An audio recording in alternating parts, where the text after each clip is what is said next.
Everyone good morning. চাওক, মই এটা বস্তু দেখুৱাবলৈ আহিছোঁ আপোনালোকৰ মাজত। এখন সৰু সুৰা হোটেল এখন আছে।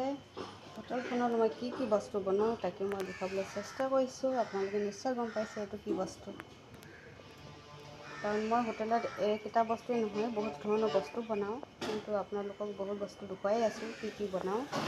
বৰ্তমান এইকেইটা বস্তু দেখুওৱা নাই। এইটো হ'ল, এইটো চিনিয়ে পাইছে, আমাৰ অসমৰ মানুহ হয়। বৰ্তমান মই তামিলনাডুত আছোঁ, কাৰণ তামিলনাডুত মই বিয়া হৈছোঁ। এতিয়া আমাৰ হোটেলত এইটো বনাই, এইটোতো শামুক চিনি পাইছে। এই শামুকটো দেশী শামুক হয়। এইটো সৰু জাতটো মই বৰ্তমান ধুই চাফা কৰি থৈছোঁ। আৰু এইটো হ'ল ডাঙৰ শামুক। এইটো যিটো শামুকটো ধৰি লওক